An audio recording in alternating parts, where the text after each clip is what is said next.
The only thing that I would say, you should limit as much as possible. I don't love saying completely avoid, but alcohol is not hydrating and it does increase risk of several types of cancers. And if you can not do it at all, like, that's amazing.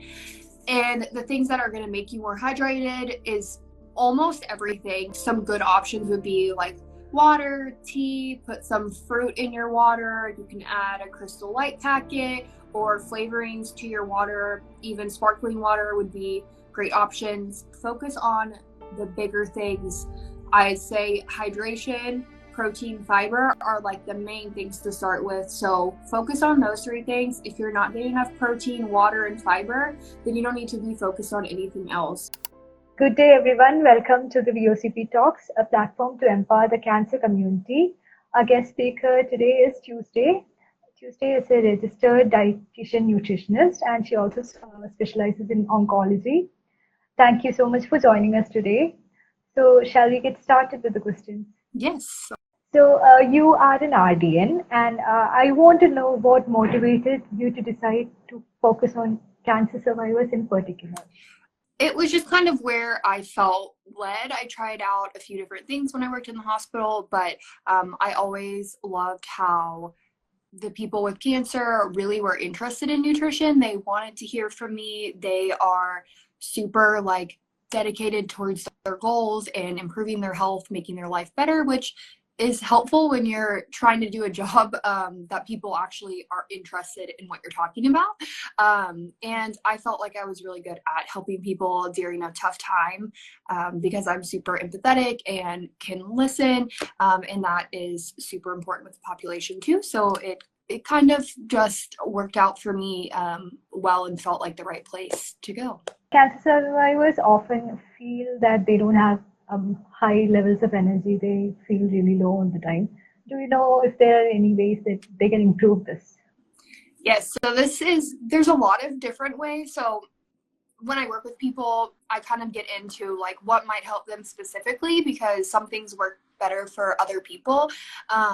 Moving a little bit more if you can, like doing even like a 10-minute walk or some stretching, getting your body moving will help you get more energy and also help you be more hungry so you're able to eat more, because when you eat more you're going to get more energy. That is typically like the biggest problem, is that cancer and treatment are super draining. They take a lot of calories, so it's going to make you tired because most people don't have the desire to eat more and you actually need more calories.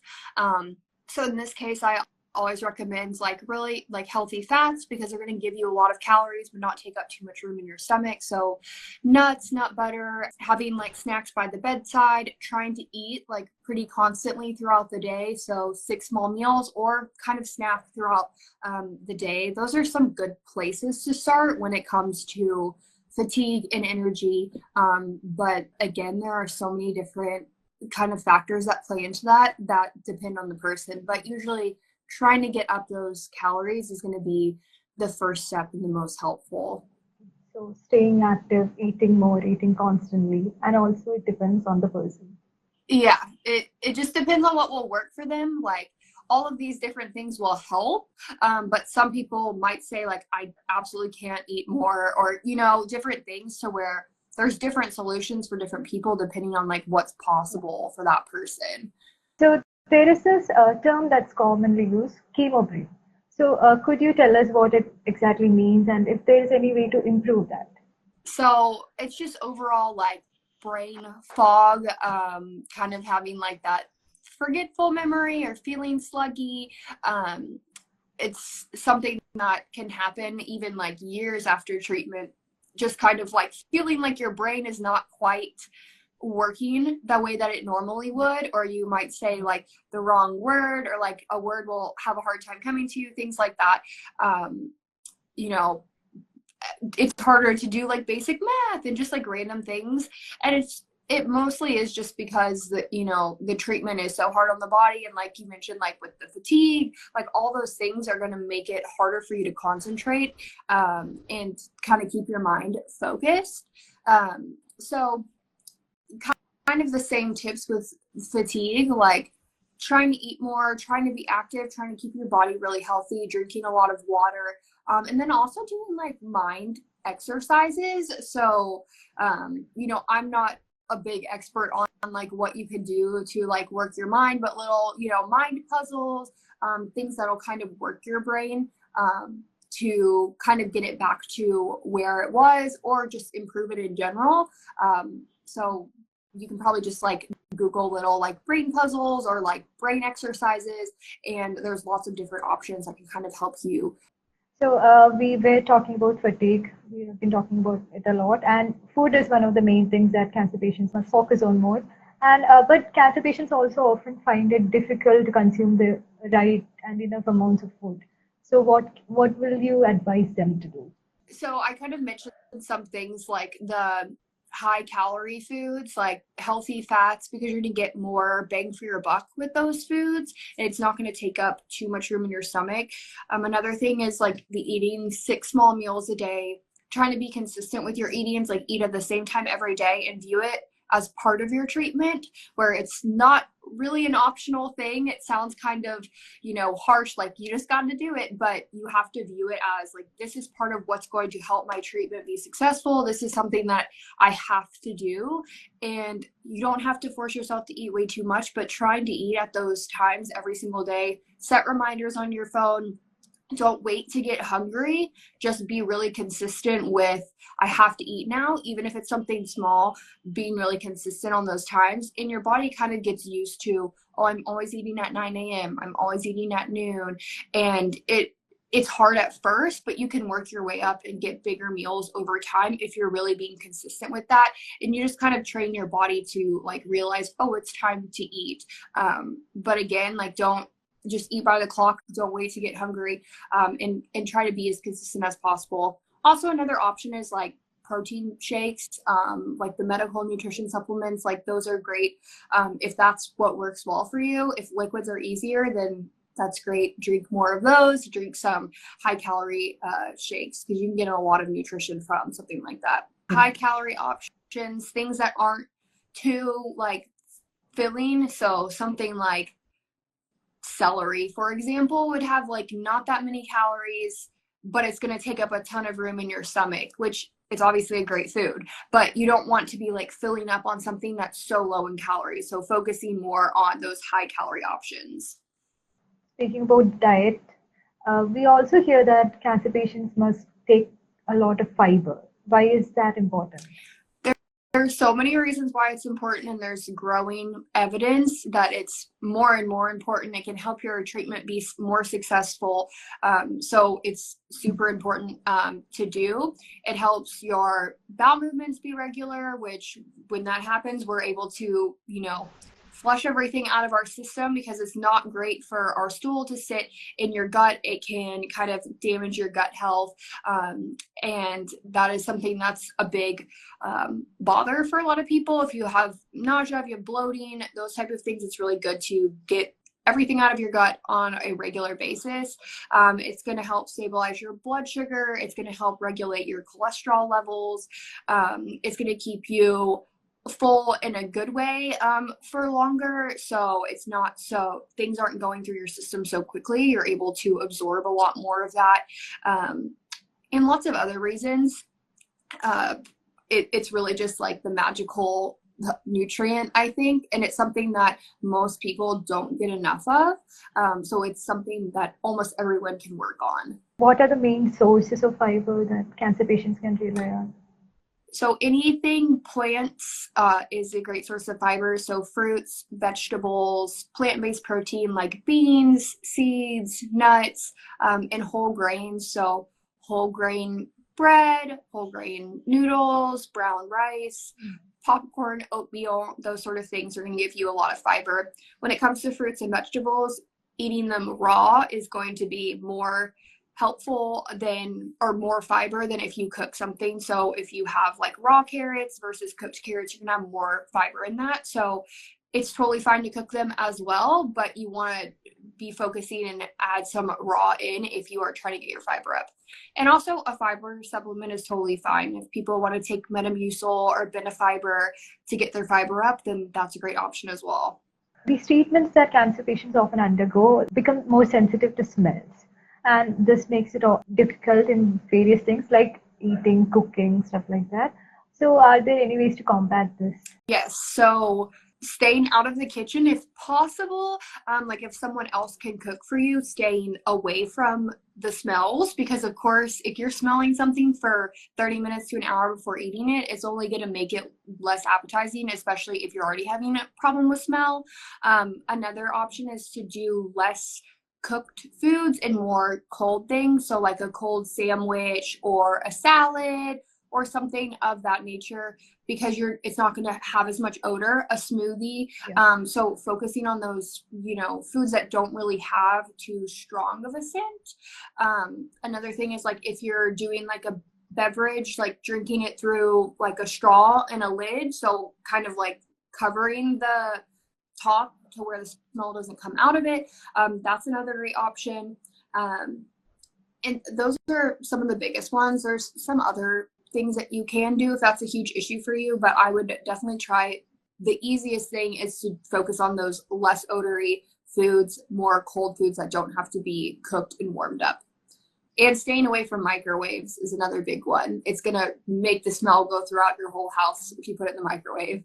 So these cancer patients are often living with other people who consume foods usually, like regularly. So what can these caretakers or family members do that can help these patients or survivors feel better during meal times?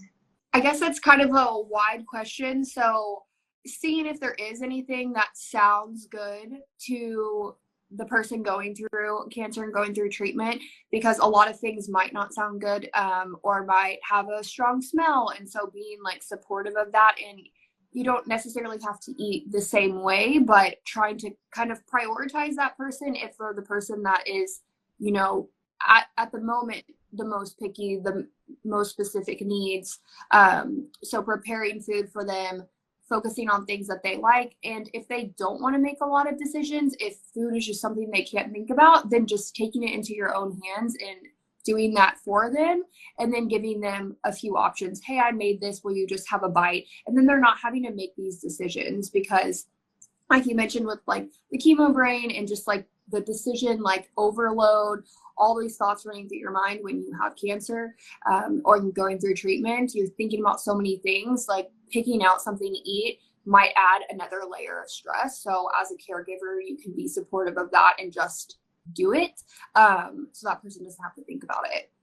I would like to know if you have any travel related tips for cancer survivors. And as far as food goes, I usually recommend like taking some things if you can, figuring out some like good on the go food. So if you're having a long road trip, having something with you is going to be a lot easier than maybe stopping and getting something. So it would be a really good option to like have some nuts in your bag, have apples, bananas, cheese sticks in a cooler, things like that you can have with you. So that way you know that you have food.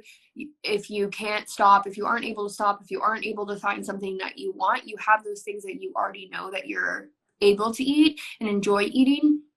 And another thing would be to focus on plans when you are out. So if you're eating food out at a restaurant, it's totally fine to like have different meals and enjoy different things. I usually always recommend to like try to add a vegetable to the side of meals or a fruit, because you're going to get that fiber, you're going to get those vitamins and minerals.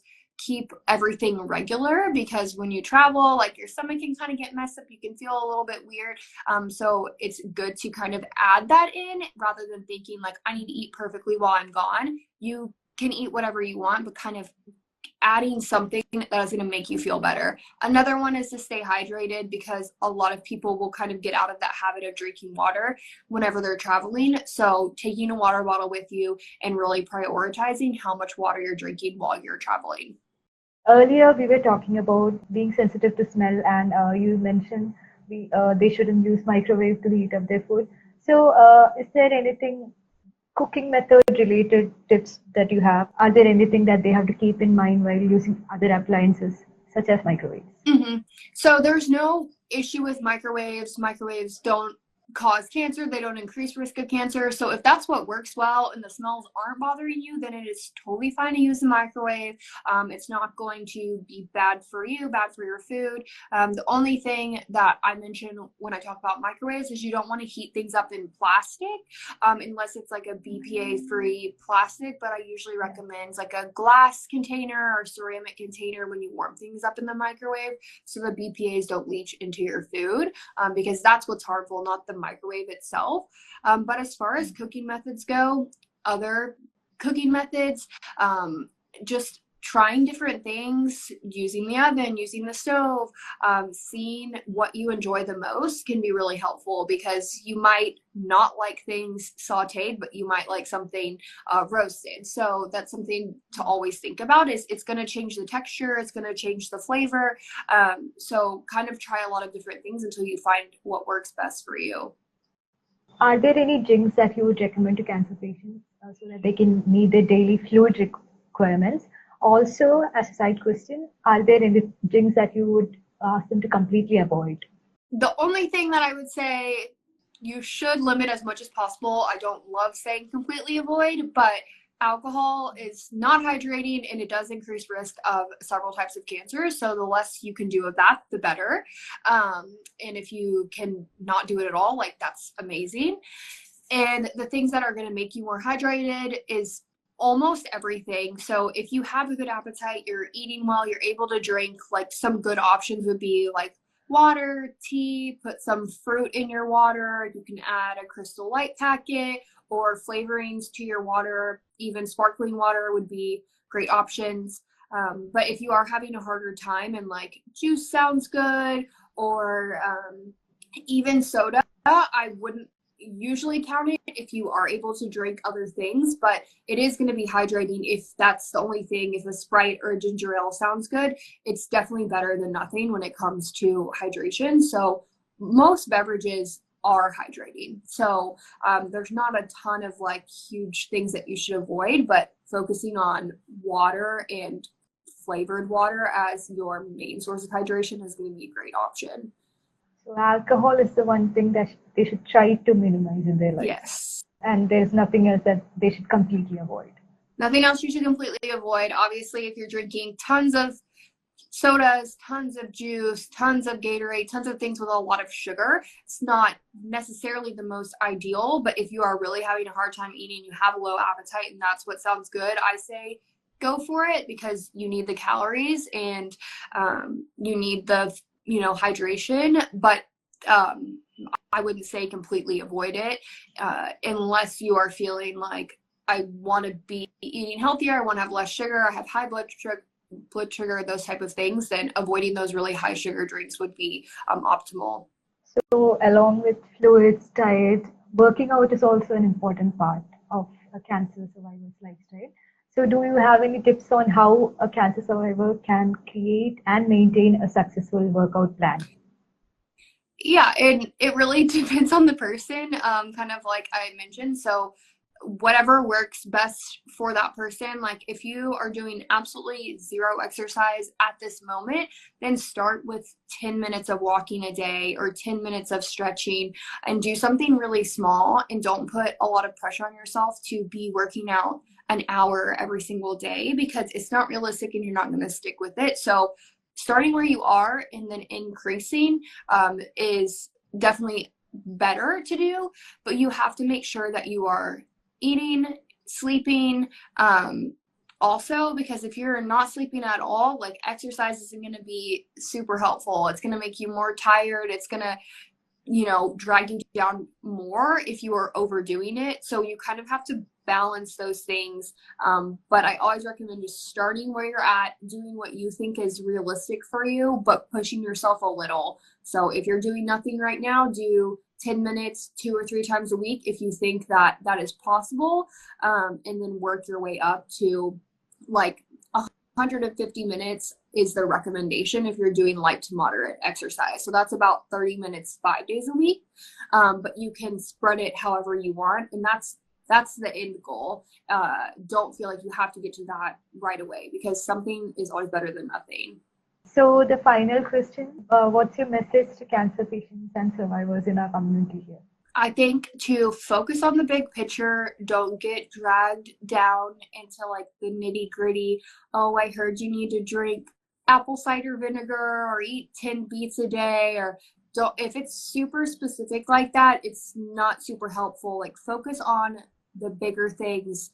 I'd say hydration, protein, fiber are like the main things to start with. So focus on those three things. If you're not getting enough protein, water, and fiber, then you don't need to be focused on anything else. Focus on those things first. And if you're not doing any of those right now, pick one, start there, get really good at it, and then kind of add another thing. So don't overwhelm yourself. Don't feel like you need to be perfect all at once, and focus on that big picture rather than the nitty gritty details that don't really matter that much or at all sometimes.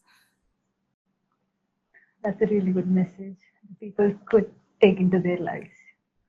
Okay, so if anybody in the comments, chat has any comments or questions, please type them in the chat below. Someone said, can you take supplements during chemo? Which that really depends on your doctor. I would definitely ask your doctor, are these supplements safe for me?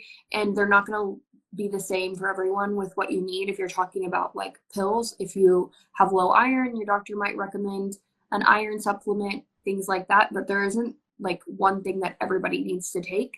And there are some things that aren't safe for certain treatments. So you definitely want to discuss that with your doctor.